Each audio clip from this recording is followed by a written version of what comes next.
최순실 씨의 딸 정유라 씨와 그리고 그 어린 아들이 사는 서울의 한 건물에 40대 남성이 침입을 해서 강도짓을 벌이다 잡혔습니다. 그리고 그 과정에서 사람까지 다쳤습니다. 정유라와 강도.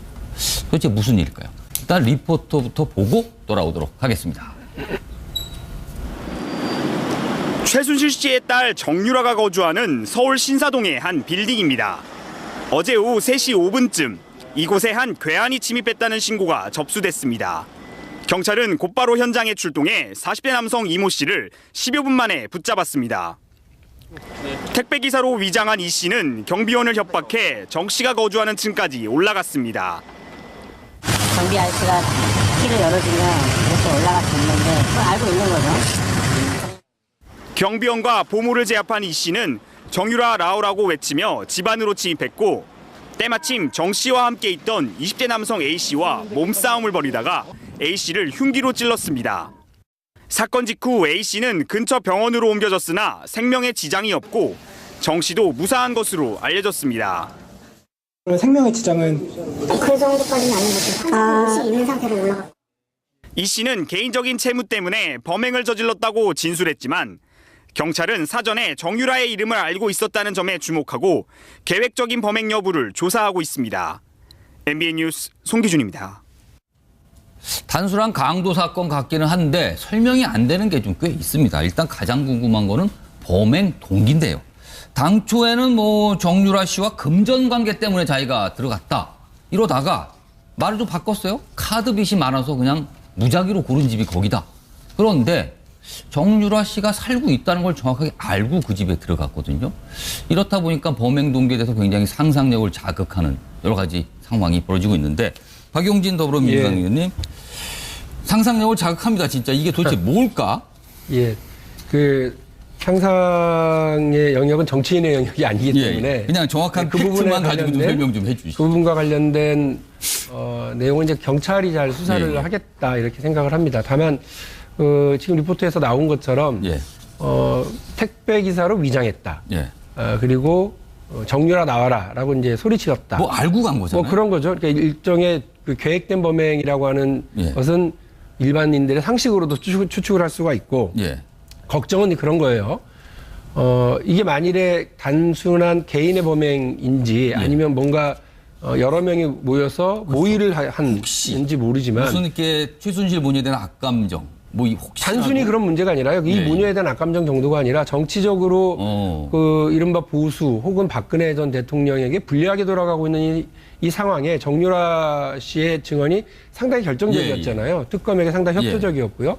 그런 측면에서 정유라 씨라고 하는 되게 중요한 그 증인에 대해서 이게 이제 어떤 입을 다물게 하기 위한 협박이 됐든 아니면 실제 위해를 가하게 하는 것이든 간에 아주 좋지 않은 신호다라고 생각을 합니다. 그래서 이 정유라 씨에 대한 이 중요 증인에 대한 보호 조치라든지 아니면 필요한 사안들이 있었어야 되는데 그런 면에서 상당히 허술하게 지금 방치해 놓은 건 아니냐. 이렇게 개인적인 원한이든 아니면 조직적인 위해를 가하기 위한 조직적인 행동이든 간에 이런 부분으로부터 중요 증인을 방어하기 위한 노력들을 경찰 당국과 사법 당국이 해야 되겠다 이런 생각을 합니다. 송기석 국민의당 의원님? 법조이시였습니다.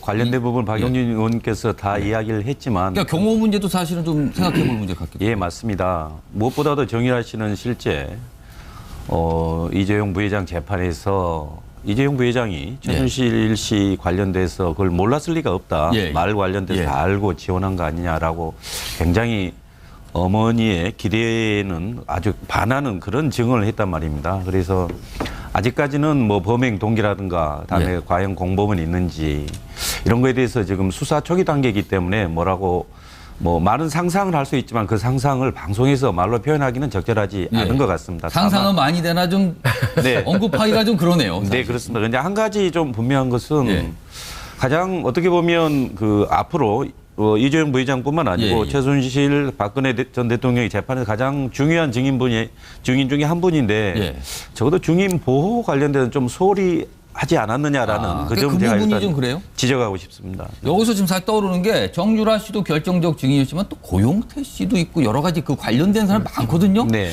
이런 분들에게도 혹시라도 이것 좀 이상한 상상일 수 있다. 혹시라도 이런 유산이 또 벌어지게 되면 이거는 글쎄요. 단순히 그냥 돈만 갈취하려는 강도일까? 자꾸 의문이 들기도 합니다. 그렇지만 아직은 벌어지지 않았기 때문에 조심스럽긴 합니다. 그리고 이 사건에 대해서는 지금 경찰이 계속 수사 중이고요. 아직까지 정확한 내용이 없기 때문에 섣부른 판단하기 좀 빨라서. 좀 이야기를 좀 한번 하고 싶은데. 아, 그러세요? 예. 네. 박성준 자영장께도 발언 기회 요청. 예, 두 분께서 뭐 여러 가지 어떤 정치적 예, 예. 범행 동기 뭐 이런 것까지 약간 그럴 언급을 수도 있다. 예, 그런 예. 것이는데 범행이라는 것은 가장 중요한 범죄라든지 범행 예, 예. 관계는 팩트 위주로 해야 됩니다. 예, 예, 예. 누구 상상을 가지고 들어가서는 예, 절대 예. 안 된다. 이런 말씀을 우선 그렇죠. 드리고 싶고. 예, 예. 이 뭐 범행 관련해서 최근에 이제 경찰에서 아직 뭐 자세히 나오지는 않았습니다만은 예, 예. 나오는 이야기는 이 사람이 범행하기 전에 일주일 전에 벌써 여러 차례 그 현장을 다 돌아봤다. 두 번째는 이 사람이 정유라라는 집에 어떤 금전이 있을 것 같다는 어떤 그런 개념이 있었다는 그 집에 가면 뭐가 돈이 많을 것 같다. 예, 심정을 어떤 걸 가지고 있다. 또 그와 아울러서 여러 가지 어떤 카드빚이라든지 금전빚이 어떤 채무라든지 이런 관련해서 본다면 정치적 관계보다는 개인의 어떤 사적 어떤 이익 이게 훨씬 더 클 가능성이 많은데 예. 여기서 어떤 상상을 하고 하는 것은 바람직하지 않다. 이런 말씀을 드리고 싶고 예. 두 번째 말씀드리고 싶은 것은 예. 정말 우리가 신변보호, 경호 뭐 이런 이야기를 하지만은 이 본인이 정유라가 어떤 경찰에 어떤 신변보호 요청을 한 것도 아니고 네. 모든 범인을 우리가 경찰이 다 신변보호 해줄 수 있는 것도 아니고 이런 차원에서 그런 것까지 과대하게 거론하는 것은 바람직하지 않다 이런 말씀을 드리고 싶은 겁니다. 그러니까 박성중 의원께서는 요건은 다른 의견. 그리고 네. 그러니까 아까 중요한 거 얘기하셨는데 사실은 지금 최순실 씨, 구속돼 있는 최순실 씨의 재산이 많이 있는 걸로 추정되는데 이걸 누가 지금 관리하고 있을까? 혹시라도 이런 소문이 딸인 정유라 씨한테 간 게 아닌가? 이게 범행의 또 동기가 된 게 아닌가? 뭐 이런 얘기도 조금씩 나오는 걸 봐서는 경찰의 수사 조금 지켜보도록 해야 될 것 같습니다. 알겠습니다. 이 정도 하고요. 모친 얘기로 좀 가보죠. 정유라 씨의 모친. 최순실 씨 요새 보면은 법정에서 아예 드러누우면서 재판이 중단되는 일까지 있었습니다. 뭐라 그러냐면 자신을 사형시켜달라. 차라리. 죽고 싶다. 살기 싫으니까 빨리 끝장을 내달라. 이렇게 하면서 재판정에서 드러누워서 참 재판관들 난처하게 만든 일도 벌어졌다고 하고요. 그런가 하면 최근에는 박근혜 전 대통령에 대한 아주 섭섭함을 드러내는 모습도 비쳤다고 합니다. 비선 실세 그리고 박근혜 전 대통령의 최측근이었는데 왜 그러는지 좀 궁금해집니다. 저희가 준비된 영상 보고 돌아오도록 하겠습니다. 제가 곁에서 떠나지 못했던 이유도 챙겨주실 분도 사실 옆에 다른 분들은 안팎에 다 계시니까 그렇지만 마땅히 없었고 또 본인이 필요한 이런 개인적인 거나 이런 거를 해주실 분이 없어서 정말 제 나름대로는 충신으로 남고자 이렇게 했는데 결국은 이런 오명을 쓰고 또 이렇게 무리를 일으킨 데 대해서는 정말 죄송한 마음이 듭니다. 앉아서 견딜 만한 그런 체력이 고갈됐다고. 지금 여기까지 정신줄 안 놓은 것에도 천만다행이라고 봅니다. 자, 지금 화면이 나가고 있는데 최순실 씨 못 참겠다. 죽여달라. 빨리 사형시키든 하라. 더 살고 싶다. 막 책상을 내려치면서 대성통곡했다고 합니다.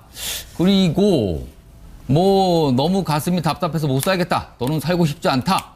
이렇게까지 얘기합니다. 이런 와중에 최근에 박근혜 전 대통령은 27일 재판이 재개되죠. 그런데 국선 변호인하고는 아예 만나질 않고 이메일로만 그냥 주고받는 겁니다. 이게 국선 변호인과 상담이 제대로 될까 싶은데 그런가 하면 몸이 여기저기 아프다고 하는 바람에 구치소장이 퇴근도 못하고 24시간 대기하고 있다는 얘기까지 들려서 두 사람의 행동이 지금 재판이 한참 진행되는 와중에 해야 되는데 여러 가지 좀 변수가 되지 않을까 싶어서 저희가 한번 따져보도록 하겠습니다. 자, 지금 영상이 나가는 동안 저희가 질문을 좀 들었습니다. 최순실 씨의 최근의 언행 도대체 무슨 의도가 혹시 있으면 있는 걸까? 아니면 그냥 자포자기 이런 걸까? 의미를 좀 해석해달라고 했는데 먼저 현경병 전 의원께서는 뭐라고 쓰신 거예요? 산 넘어 산입니다. 산 넘어 산. 예. 사실 지금 일단 판결이 나온 게 있습니다. 예. 그 이화여대 그 입학 비리로 해서 징역 3년을 선고를 받았는데 예. 그 부분 또 본인으로서는 예. 그다지 가벼운 형별로 생각하지 않을 거예요. 왜냐하면은 속마음은 어떨지 몰라도 모든 혐의를 부정하고 있는 상태거든요. 예. 그런데 이제 남은 게 훨씬 많습니다. 미르재단이나 K스포츠재단부터 해서 예, 예. 청와대와 관련해서 국정농단 그리고 횡령, 뇌물수수 이런 예, 예. 부분들이 다 기다리고 있거든요. 그런데 아까 말씀하신 것처럼 그 박근혜 전 대통령과도 지금 멀어져 있고 딸은 또 검찰에 협조를 해버리고 예, 예. 그리고 국회에서는 본인이 마지막 믿고 있는 부분이 아마도 숨겨놓은 재산일 것 같아요. 그런데 저도 뭐 그런 생각입니다만은 이 최순실 씨에 대해서 숨겨놓은 재산을 끝까지 추적해서 재산을 환수해야 된다는 특별법 자체가 예. 국회에 통과되지는 않았습니다만은 예, 예. 올라가 있거든요. 예, 예. 그리고 한 가지만 더 덧붙이자면은 본인이 이런 여러 가지 답답한 상황에서 이제 정권도 바뀌어서 재판 환경도 안 좋아요. 예, 예. 그리고 아무리 둘러봐도 국민 여론은 더 안 좋습니다. 그렇죠. 그러니까 산 넘어 산 괴로워서. 그리고 끝이 안 보이는 산일 거예요, 지금. 그렇고. 그 이제 인식을 하실 거예요. 아마. 아까 좀 재산 얘기 듣는데 그 재산 때문에 사실 또 강도까지 등장한 것 같아서 또 여러 가지 상황이 좀 더 꼬여가는 것 같기도 합니다. 자, 박성중 의원께서는 뭐라고 쓰셨습니까? 자포자기 될 대로 되라. 비슷한 답변이시네요. 예, 비슷한 그러면? 답변입니다. 우선 전반적인 본인의 어떤 신체적인 그런 걸 본다면 네. 1년 가까이 지금 구속돼 가지고 네. 재판을 받고 있지 않습니까? 네. 사람이 1년 동안 구속돼 있다는 것은 구치소에 있다는 것은 상당히 피폐하거든요. 그런 관점에서 일단 이야기를 하고 싶고 또 앞으로 뭐 방금 우리 저 현경우 전 의원님께서 말씀하셨습니다마는 네. 여러 가지 문제가 다 기다리고 있다. 뭐 방금 이야기 언급 외에도 국정은 특수 활동비까지도 막 거론되고 있고 그렇죠. 이런 여러 가지 문제가 뭐 앞으로 유리할 게 거의 찾아보면 거의 없는 것 없다. 같아요. 그런 관점에서 예. 뭐 죄를 받으면 몇십 년을 받아야 된다. 뭐 외국의 예를 들자면 뭐 200년을 받아야 된다. 100년을 받아야 된다. 이런 것까지 놓으니까 자포자기할 심정은 아니겠느냐. 이런 말씀을 우선 드리고 싶고 예. 또 주변을 둘러보면은 예. 그동안 자기가 모셨던 박근혜 대통령 그래서 뭐 최선을 다했다고 본인은 생각하지 않겠습니까? 섭섭하다는 얘기도 했어요. 박근혜 대통령의 입장에서는 또 최순실이가 굉장히 섭섭한 그런 측면이 보일 수도 있고 그렇기 때문에 지금 나오지만 뭐 칼같이 떠나지 못한 게 후회스럽다. 그런 후회 같긴 한데. 그런 관점에서 박근혜 대통령도 자기는 잘 모셨다 생각했지만 떨어져 나가고 또 자기를 비판하고 하니까 예. 거기에 대한 문제. 또 그 아울러서 자기가 낳은 딸도 예. 자기와 전혀 다른 어떤 언급이라든지 이런 걸 통해서 주변도 다 떠나간다. 그리고 주변의 환경도 그리 좋지 않다. 이런 어떤 세 번째의 문제도 있고 그 아울러서 역시 그 모든 재판이라든지 이런 관계는 물론 팩트대로 있는 그대로 돼야 되겠지만 중요한 것은 국민 여론입니다.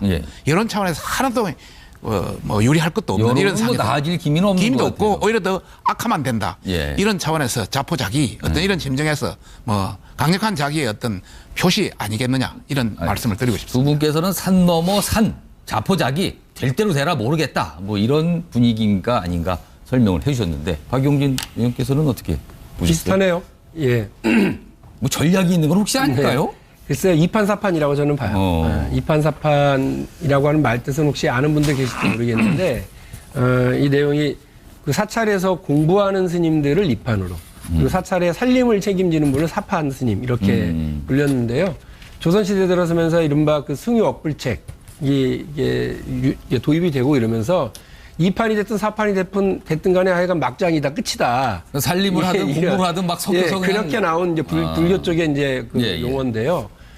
지금 최순실 씨가 정말 아마 그 구속이 3번인가 2번인가가 지금 연장이 되면서 1년 가까이 지금 있고요. 사건은 계속해서 밀려들고 그 사건에 대해서 이런저런 거짓말로 자기 방어를 하는데 그때마다 일이 꼬이겠죠. 새로 자기 앞에 했던 말이 다 거짓말이 되거나 아니면 더 큰 어떤 화를 불러올 만한 증언이 돼버렸거나 이런 것들 때문에 상당히 본인이 혼란해할 거예요. 그래서 보통들 미결수들은 살이 빠지고 기결수들은 살이 찝니다.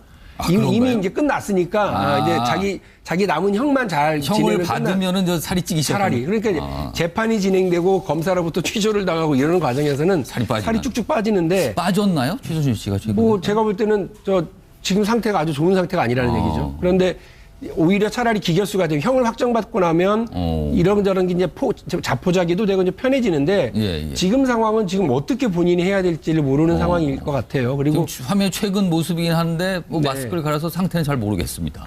그 자꾸 살이 쪘나 빠졌나 이쪽으로 너무 집중하지 마시고 아닙니다. 그냥 넘어가 봤습니다. 네, 예. 그래서 지금 본인의 그 상태는 앞서 말씀하신 것처럼 자포자기 혹은 제가 표현한 대로 2판 4판 그래서 그냥 뭐 말도 막 하고 법정에서 거의 떼 쓰는 형태로 나타나고 저러는 것이 아닐까 싶습니다. 그러니까 변호인 설명대로 정신적으로 거의 패닉 상태 가깝게 가 있다. 그런 것 같아요. 이런 게 아닐까 지금 해석을 해주셨는데, 자 송기석 의원님, 사실은 여러 가지 발언 중에 있어요. 본인이 어떤 자포자기 심정을 드러낸 것도 있지만 박근혜 전 대통령에 대한 섭섭함을 드러냈다는 얘기가 계속 나오고 있거든요. 이거는 본인은 지금까지 박근혜 전 대통령을 위해 살았다라고 주장을 했던 사람인데 지금 본인이 피폐해져서 그런 건가요?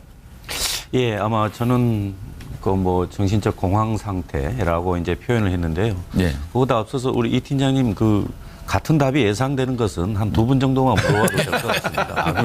예. 물론 이제 제가 볼 때는 박근혜 대통령과 최순실 씨가 서로 상대방에 대해서 생각하는 게 다른 것 같습니다. 네. 자기는 지금까지는 서로 상대방을 위해서 최선을 다했다고 생각하는데 아마 지금 상황에 있어서는 서로 상대방에 아마 배신감을 느끼고 있는 거 아닌가 이렇게 보여지고요. 최순실 씨 같은 경우는 지금 이미 박근혜 대통령이 법정 출석을 거부하고 재판 거부하고 있는 상황이라는 걸 이미 알고 있습니다. 그런 상황에서 아까도 우리 현 의원님께서 이야기했지만 1년 정도 벌써 구속 기간이 계속됐고 또한 입시 비리로 3년 항소심에서 이렇게 선고까지 받았고 더더군다나 국정원 특수활동비 관련돼서도 지금 검찰에서 출석 요구했는데 불응하지 않았습니까? 이런 전체적인 상황들이 말 그대로 희망이 보이지 않고 그러다 보니까 이제 어떻게 보면 그동안에 나름 정신력으로 좀 극복해 왔는데 이제 더 이상 버티기 어려운 상황 아닌지라고 이제 그런 상황은 제가 보는 것 같고, 그다음에 25일 날 뭐 정유라 집에 뭐 강도 들었는데 아마 그 부분하고는 직접 관련이 없어 보입니다. 24일 재판에서 저런 이제 행동을 했으니까요. 저는 근데 최순실 씨가 이 방송을 들을 수 있다면 한마디 좀 지적하고 싶습니다.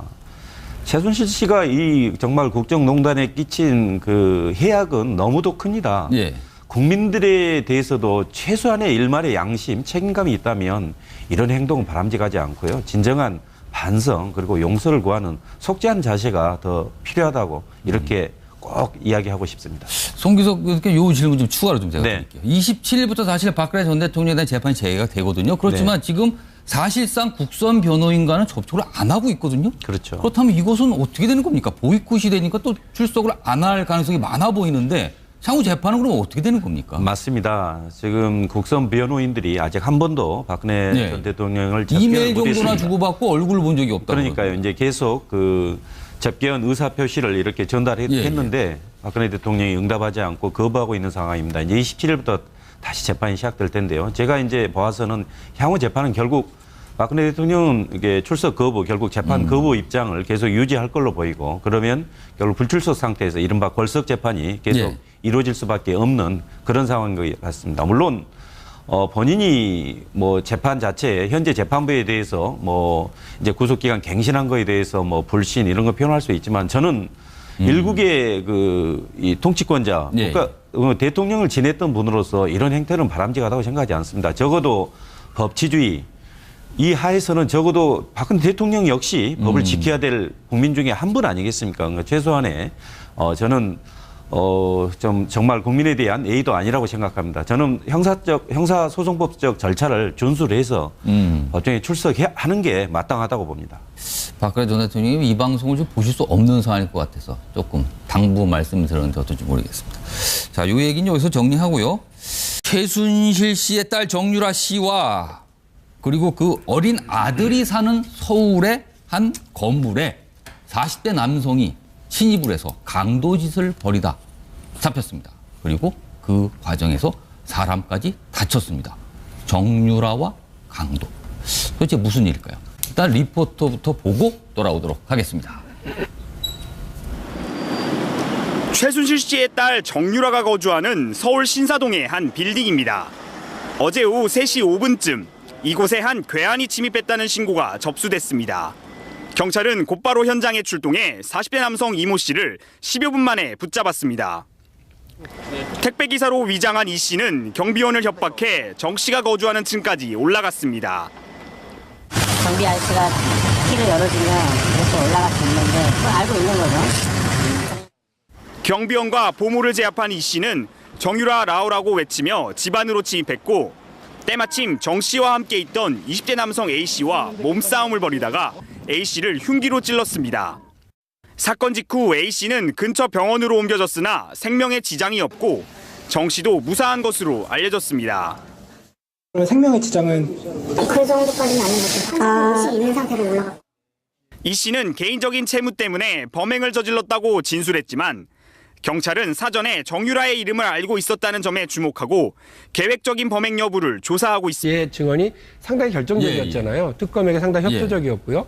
그런 측면에서 정유라 씨라고 하는 되게 중요한 그 증인에 대해서 이게 이제 어떤 입을 다물게 하기 위한 협박이 됐든 아니면 실제 위해를 가하게 하는 것이든 간에 아주 좋지 않은 신호다라고 생각을 합니다. 그래서 이 정유라 씨에 대한 이 중요 증인에 대한 보호 조치라든지 아니면 필요한 사안들이 있었어야 되는데 그런 면에서 상당히 허술하게 지금 방치해 놓은 건 아니냐.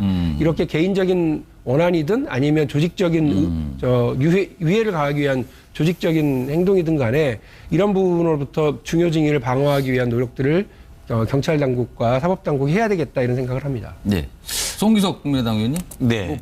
법조이시셨습니까? 예, 뭐 관련된 부분 박영진 의원께서 다 이야기를 했지만, 그러니까 경호 문제도 사실은 좀 생각해볼 문제 같겠죠. 예, 맞습니다. 무엇보다도 정유라 씨는 실제 이재용 부회장 재판에서 이재용 부회장이 최순실 씨 관련돼서 그걸 몰랐을 리가 없다. 말 관련돼서 다 알고 지원한 거 아니냐라고 굉장히 어머니의 기대에는 아주 반하는 그런 증언을 했단 말입니다. 그래서 아직까지는 뭐 범행 동기라든가 다음에 과연 공범은 있는지 이런 거에 대해서 지금 수사 초기 단계이기 때문에 뭐라고 뭐 많은 상상을 할 수 있지만 그 상상을 방송에서 말로 표현하기는 적절하지 않은 것 같습니다. 상상은 많이 되나 좀 언급하기가 좀 그러네요. 사실. 네, 그렇습니다. 근데 한 가지 좀 분명한 것은 가장 어떻게 보면 그 앞으로 이재용 부회장뿐만 아니고 최순실 박근혜 전 대통령의 재판에서 가장 중요한 증인 중에 한 분인데 적어도 증인 보호 관련돼서 좀 소홀히 하지 않았느냐라는 그 점을 제가 일단 좀 그래요? 지적하고 싶습니다. 여기서 지금 사실 떠오르는 게 정유라 씨도 결정적 증인이었지만 또 고용태 씨도 있고 여러 가지 그 관련된 사람 많거든요. 이런 분들에게도 혹시라도 이것 좀 이상한 상상일 수 있다. 혹시라도 이런 유사한이 또 벌어지게 되면 이거는 글쎄요. 단순히 그냥 돈만 갈취하려는 강도일까? 자꾸 의문이 들기도 합니다. 그렇지만 아직은 벌어지지 않았기 때문에 조심스럽긴 합니다. 그리고 이 사건에 대해서는 지금 경찰이 계속 수사 중이고요. 아직까지 정확한 내용이 없기 때문에 섣부른 판단하기 좀 빨라서. 좀 이야기를 좀 한번 하고 싶은데. 아, 그러세요? 예. 박성윤 자영장께도 발언 기회 요청을. 예, 두 분께서 뭐 여러 가지 어떤 정치적 범행 동기 뭐 이런 것까지 약간 그럴 수도 있다. 그런 것이는데 범행이라는 것은 가장 중요한 범죄라든지 범행 관계는 팩트 위주로 해야 됩니다. 누구 상상을 가지고 들어가서는 절대 안 된다. 이런 말씀을 우선 드리고 싶고. 이 뭐 범행 관련해서 최근에 이제 경찰에서 아직 뭐 자세히 나오지는 않았습니다만은 나오는 이야기는 이 사람이 범행하기 전에 일주일 전에 벌써 여러 차례 그 현장을 다 돌아봤다. 두 번째는 이 사람이 정유라라는 집에 어떤 금전이 있을 것 같다는 어떤 그런 개념이 있었다는. 그 집에 가면 뭐가 돈이 많을 것 같다. 예, 심정을 어떤 걸 가지고 있다. 또 그와 아울러서 여러 가지 어떤 카드빚이라든지. MBN 뉴스 송기준입니다. 단순한 강도 사건 같기는 한데 설명이 안 되는 게 좀 꽤 있습니다. 일단 가장 궁금한 거는 범행 동기인데요. 당초에는 뭐 정유라 씨와 금전 관계 때문에 자기가 들어갔다. 이러다가 말을 좀 바꿨어요. 카드 빚이 많아서 그냥 무작위로 고른 집이 거기다. 그런데 정유라 씨가 살고 있다는 걸 정확하게 알고 그 집에 들어갔거든요. 이렇다 보니까 범행 동기에 대해서 굉장히 상상력을 자극하는 여러 가지 상황이 벌어지고 있는데 박용진 더불어민주당 의원님 상상력을 자극합니다. 진짜 이게 도대체 뭘까? 예, 그 상상의 영역은 정치인의 영역이 아니기 때문에 그냥 정확한 그 팩트만 가지고 좀 설명 좀 해주시죠. 그 부분과 관련된 내용은 이제 경찰이 잘 수사를 하겠다 이렇게 생각을 합니다. 다만 지금 리포트에서 나온 것처럼 택배 기사로 위장했다. 그리고 정유라 나와라라고 이제 소리치렀다. 뭐 알고 간 거잖아요. 뭐 그런 거죠. 그러니까 일종의 그 계획된 범행이라고 하는 것은 일반인들의 상식으로도 추측을 할 수가 있고 예. 걱정은 그런 거예요. 이게 만일에 단순한 개인의 범행인지 아니면 뭔가 여러 명이 모여서 모의를 한지 모르지만 무슨 이렇게 최순실 문제에 대한 악감정 뭐 혹시 단순히 그런 문제가 아니라요. 이 문제에 대한 악감정 정도가 아니라 정치적으로 그 이른바 보수 혹은 박근혜 전 대통령에게 불리하게 돌아가고 있는 이 상황에 정유라 씨 금전 어떤 채무라든지 이런 관련해서 본다면 정치적 관계보다는 개인의 어떤 사적 어떤 이익 이게 훨씬 더 클 가능성이 많은데 여기서 어떤 상상을 하고 하는 것은 바람직하지 않다 이런 말씀을 드리고 싶고 두 번째 말씀드리고 싶은 것은 정말 우리가 신변보호, 경호 뭐 이런 이야기를 하지만은 이 본인 정유라가 어떤 경찰에 어떤 신변보호 요청을 한 것도 아니고 모든 범인을 우리가 경찰이 다 신변보호 해줄 수 있는 것도 아니고 이런 차원에서 그런 것까지 과대하게 거론하는 것은 바람직하지 않다 이런 말씀을 드리고 싶은 겁니다. 그러니까 박성중 의원께서는 조금 다른 의견. 그리고 그러니까 아까 중요한 거 얘기하셨는데 사실은 지금 최순실 씨, 구속돼 있는 최순실 씨의 재산이 많이 있는 걸로 추정되는데 이걸 누가 지금 관리하고 있을까? 혹시라도 이런 소문이 딸인 정유라 씨한테 간 게 아닌가? 이게 범행의 또 동기가 된 게 아닌가? 뭐 이런 얘기도 조금씩 나오는 걸 봐서는 경찰의 수사 조금 지켜보도록 해야 될 것 같습니다. 알겠습니다. 이 정도 하고요. 모친 얘기로 좀 가보죠. 정유라 씨의 모친. 최순실 씨 요새 보면은 법정에서 아예 드러누우면서 재판이 중단되는 일까지 있었습니다. 뭐라 그러냐면 자신을 사형시켜달라. 차라리 죽고 싶다. 살기 싫으니까 빨리 끝장을 내달라. 이렇게 하면서 재판정에서 드러누워서 참 재판관들 난처하게 만든 일도 벌어졌다고 하고요. 그런가 하면 최근에는 박근혜 전 대통령에 대한 아주 섭섭함을 드러내는 모습도 비쳤다고 합니다. 비선 실세